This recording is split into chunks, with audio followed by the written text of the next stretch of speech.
নমস্কার, কাকলিস কুকিং হাবের নতুন আরেকটি ভিডিওতে আপনাদের সবাইকে স্বাগত।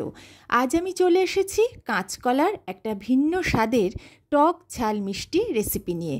আর এতে আমি যোগ করব এমন একটা ম্যাজিক উপাদান যার ফলে এর স্বাদ হয়ে উঠবে এক কথায় অসাধারণ। তাহলে চলুন কথা না বাড়িয়ে রেসিপিটা বানিয়ে ফেলি। এখানে আমি কিছু কাঁচকলা নিয়েছি, ভালো করে ধুয়ে পরিষ্কার করে নিয়েছি। এর থেকে 3টে কলা আমি রান্নায় ব্যবহার করব। এবার প্রত্যেকটা কলাই আমি দুটো দিকে অল্প অল্প করে কেটে বাদ দিয়ে দিচ্ছি। এবার গ্যাসে একটা বাটি বসিয়ে তার মধ্যে বেশ কিছুটা জল নিয়েছি। আমি জলের মধ্যে কলা 3টে দিয়ে দিচ্ছি। খোসা সহ আমি এই কলাগুলো অল্প একটু সেদ্ধ করে নেব। কলা সেদ্ধ হতে বেশি সময় লাগে না। আমি মিনিট 5 মতো একটু ঢেকে রেখেছিলাম। গ্যাসের ফ্লেমটা লোতেই রেখেছিলাম। এগুলো কিন্তু আমার সেদ্ধ হয়ে গেছে, দেখুন দেখিয়ে দিচ্ছি। এবারে আমি গ্যাসের ফ্লেম অফ করে জলটা ঝরিয়ে কলাগুলোকে একটু ঠান্ডা করে নেব। এবারে প্রত্যেকটা কলার খোসা আমি ছাড়িয়ে নিচ্ছি। কলাগুলো ঠান্ডা হয়ে গেছে।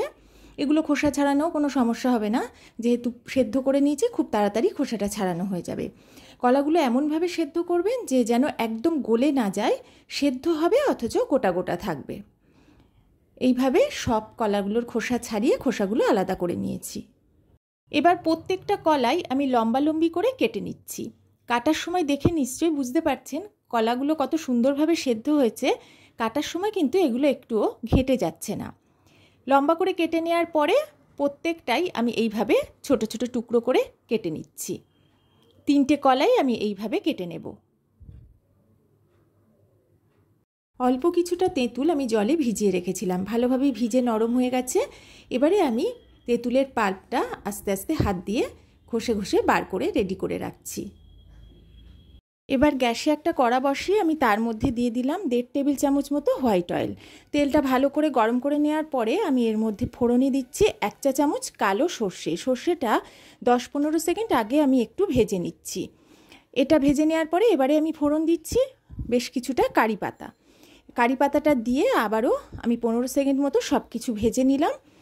এবার আমি এর মধ্যে দিয়ে দিচ্ছি একটা বড় সাইজের পেঁয়াজ কুচি। পেঁয়াজটা একটু লম্বা লম্বা আর মিহি করে কুচিয়ে নিয়েছি। প্রথমে গ্যাসের ফ্লেমটা লো করে আমি মিনিটখানেক পেঁয়াজটা ভেজে নিচ্ছি। এবার এর মধ্যে দিয়ে দিচ্ছি 1/2 চা চামচ লবণ। লবণটা দিয়ে ভালো করে পেঁয়াজের সাথে মিশিয়ে নিয়ে গ্যাসের ফ্লেম লো করে দিয়ে ঢাকা দিয়ে বেশ কিছুটা সময় পেঁয়াজটা ভেজে নেব। তবে এখানে কিন্তু পেঁয়াজ আমি লাল লাল করে ভাজবো না, পেঁয়াজটা বেশ নরম হয়ে যাবে অথচ কালারটা চেঞ্জ হবে না, সেইভাবে ভেজে নেব। 1 মিনিট পরে ঢাকাটা আমি তুলে নিলাম। পেঁয়াজটা কিন্তু বেশ ভালোই নরম হয়ে গেছে। যাতে পেঁয়াজটা বেশি ভাজা না হয়ে যায়, কালারটাও যাতে চেঞ্জ না হয়, তাই আমি এখন এর মধ্যে অল্প একটু জল অ্যাড করে দিলাম। জলটা দিয়ে ভালো করে একটু মিশিয়ে নিয়ে এবার আমি এর মধ্যে কালারের জন্য দিয়ে দিচ্ছি 1/2 চা চামচ হলুদ গুঁড়ো আর 1/2 চা চামচ কাশ্মীরি লঙ্কার গুঁড়ো। এই দুটো দেওয়ার পরে একটু নেড়ে চেড়ে কিছুটা সময় ভাজবো, যাতে এই হলুদ আর লঙ্কা গুঁড়োর কাঁচা গন্ধটা চলে যায়। এখন আমি এতে দিচ্ছি 3টে চেরা কাঁচা লঙ্কা। ঝালটা অবশ্যই আপনারা আপনাদের স্বাদ বুঝে অ্যাড করবেন। এবারে একটু সময় এটা ভেজে নিচ্ছি। একটু ভেজে নেওয়ার পরে এখন দিয়ে দিচ্ছি টুকরো করে রাখা কলা, আর দেব 1 চা চামচ ধনে গুঁড়ো আর 1/2 চা চামচ লবণ। লবণটা এই সময় আমি একটু কমই দিলাম, কারণ প্রথমে একটু লবণ দিয়েছিলাম।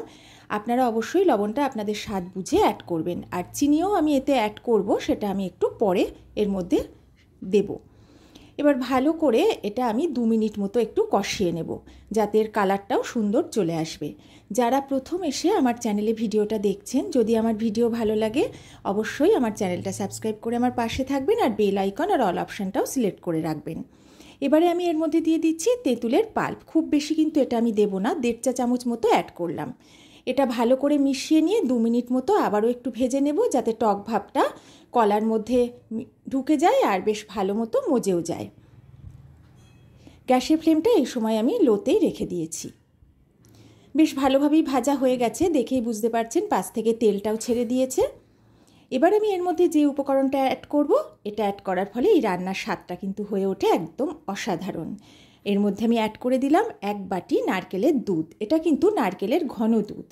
এটা দেওয়ার পরে গ্যাসের ফ্লেম লো রেখে আমি একটু নেড়ে চেড়ে নিচ্ছি। এটা কিন্তু বেশিক্ষণ ফোটাবো না, যতক্ষণ না দুধটা একটু গরম হয় ততক্ষণ এটা রান্না করে নেব। আর এই সময় লবণটাও চেক করে নেব আর একটু চিনিও অ্যাড করে দেব।